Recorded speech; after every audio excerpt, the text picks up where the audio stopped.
The flickering neon sign of the Blue Moon Diner cast a sickly yellow glow on Detective Miller's rain-slicked trench coat. He'd been staring at the crime scene tape for an hour, the greasy aroma of stale coffee and burnt sugar doing little to soothe his frayed nerves. Inside, the diner was a mess. Overturned tables, shattered glass, a single, crimson stain blooming on the checkered floor. The victim, Martha Bellwether, owner of the diner, and a woman known for her sharp wit and even sharper knives, lay sprawled behind the counter, a single gunshot wound marring her forehead. Miller knelt, the cold seeping into his bones.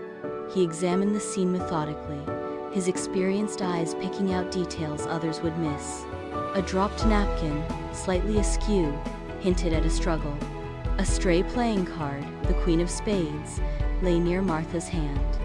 The cash register was untouched, ruling out robbery. This was personal. His partner, Detective Diaz, a younger man with a restless energy that often clashed with Miller's methodical approach, arrived, his breath misting in the cold night air. "Anything, Miller?" he asked, his voice tight with concern. "Personal," Miller murmured, pointing to the playing card. "This wasn't random. Martha had a poker game last night. I want to talk to everyone who was there." Diaz nodded, already pulling out his notepad.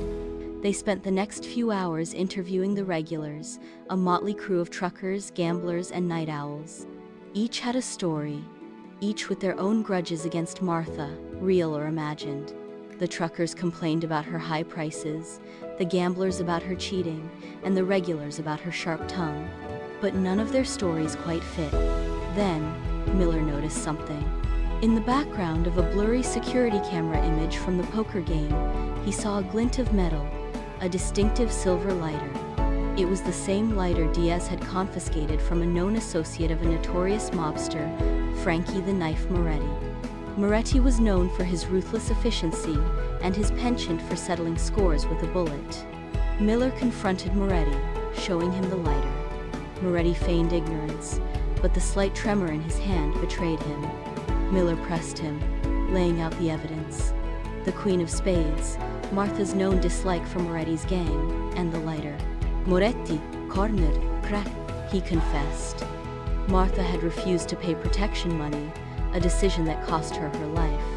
The Queen of Spades, Miller realized, was a calling card, a signature of Moretti's gang. The case was closed.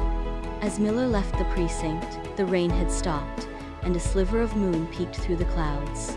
He looked back at the Blue Moon Diner, its neon sign now shining brighter, a stark contrast to the darkness that had once engulfed it. Justice, he thought, had been served, but the bitter taste of another life lost lingered on his tongue.